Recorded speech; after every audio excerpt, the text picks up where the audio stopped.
Le pichet de vin et la carafe d'eau. C'est un conte. Ce n'est pas une histoire vraie. C'est une vieille histoire d'Alsace qui se passe dans un vieux village aux toits pointus et qui commence dans la plus vieille de ces maisons et dont l'héroïne est une très vieille femme pauvre. On frappe un soir chez la pauvre femme. Elle est couchée déjà. Elle se lève. « Qui est là ?»« Pouvez-vous me donner l'hospitalité pour la nuit ?» répond une voix d'homme. « J'ai faim, je suis là. » La femme n'en demande pas davantage, car la charité, pour elle, passe même avant la prudence. Elle ouvre sa porte à celui qui n'est peut-être qu'un vagabond, peut-être même un bandit, mais qui demande à manger. C'est un mendiant à barbe noire, sûrement pas un bandit. Il a l'air si bon, si doux, si sain. « Entrez, brave homme, asseyez-vous là, je vais rallumer mon feu. J'irai prendre 2 œufs dans le poulailler, je vous ferai une omelette. J'ai un reste de soupe, voilà du pain, je vais vous donner du fromage de mes chèvres et quelques pommes de mon pommier. Oh, je ne suis pas riche, vous êtes tombé sur la plus pauvre maison du village. Seulement, dans les maisons riches, on ne vous aurait peut-être pas ouvert. Moi, je n'ai pas grand-chose, mais ce que j'ai, je le partage au nom de Jésus qui veut que les hommes s'aiment. Ah, j'oubliais, je vais prendre du vin. Ne dites pas non, je n'en ai qu'un petit tonneau, mais je n'en bois que le dimanche, 2 doigts seulement. Alors, il ne se vide pas vite. Je vais vous en remplir un pichet. » Ainsi, le mendiant, près du feu rallumé, mangea de bon appétit, cependant que la vieille allait prendre le matelas de son lit. « Voilà, lui dit-elle en étendant le matelas dans sa cuisine, vous dormirez là. Je n'ai que cette cuisine et la pièce où je couche. Vous m'excuserez de ne pas vous offrir une chambre, mais ici, avec 2 couvertures, vous serez bien au chaud. » Le lendemain matin, après un bol de lait, le mendiant remercia son hôtesse pour sa charité. Alors soudain, à une certaine lumière dans les yeux de l'homme, la vieille femme comprit qu'elle avait l'honneur de recevoir Jésus. Oui, c'était Jésus qu'elle avait devant elle, Jésus sous la forme d'un mendiant.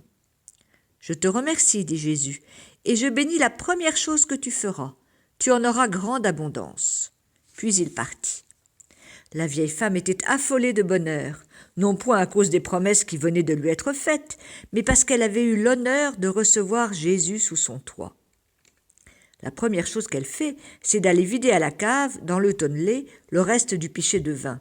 Il n'en reste pas beaucoup, mais il ne faut rien gaspiller.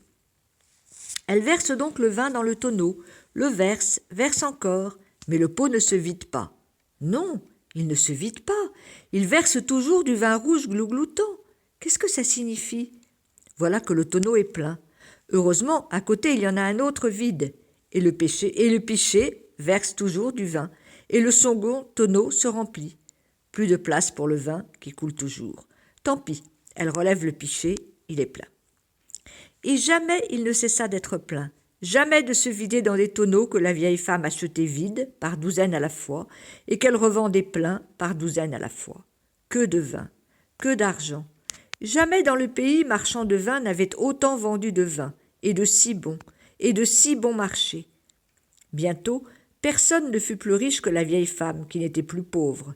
Mais elle ne gardait pas sa richesse pour elle, au contraire, elle la donnait à tout le monde, en des charités aussi inépuisables que le pichet béni par Jésus. Sa voisine, la meunière, lui avait demandé « Mais comment faites-vous pour avoir tout ce vin ?» Alors la vieille femme, sans malice, lui avait raconté son histoire. « Eh bien, avait répondu la meunière, si Jésus revient vous voir, ne pourrez-vous pas lui demander de venir chez moi ?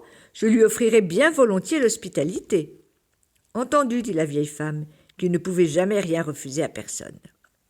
Quelque temps plus tard, toc toc, on frappe à la porte de la vieille femme. C'est le mendiant. La vieille le remercie de lui permettre de faire tant de bonheur autour d'elle. « Entrez manger, lui dit-elle. Seulement, je ne pourrai vous donner que de la soupe, une omelette, des pommes et du fromage. Et du vin, naturellement. Vous voyez, je n'ai pas changé de vie. Je donne tout aux pauvres. Mais je voudrais que vous soyez mieux traités. J'ai promis à la meunière, ma voisine, de vous amener chez elle si vous reveniez. Elle est riche et vous recevra bien. » Quel bonheur chez la meunière! Quelle agitation! Une servante tord le cou à des poulets, à des canards, à des lapins, une autre fait des gâteaux. La maison est sans dessus-dessous, parce qu'on cherche les belles nappes brodées et les beaux draps brodés pour le lit qu'on prépare. Mais Jésus ne touche qu'à peine au grand dîner qu'on lui sert. Puis, aussitôt levé de table, il s'en va, en disant « Je te remercie, et je bénis la première chose que tu feras. Tu en auras grande abondance. » La phrase qu'elle attendait. La meunière ne prend qu'à peine le temps de remercier Jésus. Elle court dans sa chambre. Pendant que ses servantes préparaient le repas, elle avait mis une pièce d'or dans sa bourse et avait caché cette bourse dans le tiroir de la table. Et maintenant, la première chose qu'elle allait faire, ce serait de retirer la pièce d'or. Et la bourse ne se viderait jamais d'or tintant et trébuchant. Ah, quel bonheur! La meunière court en arrivant dans sa chambre. Elle souffle d'avoir tant couru. Elle tremble de joie. Patatras, en voulant prendre la bourse, sa main fébrile renverse une carafe d'eau sur la table, aussitôt inondée. Vite, elle relève la carafe. Mais l'eau coule toujours, déborde à plein flot, coule par terre, inonde la chambre. La meunière emporte la carafe à la cuisine. Hélas, l'eau coule toujours. Voilà toute la maison inondée et tout le moulin. Voilà toutes les provisions, tous les meubles, toute la farine du moulin abîmée, gâtée, perdue.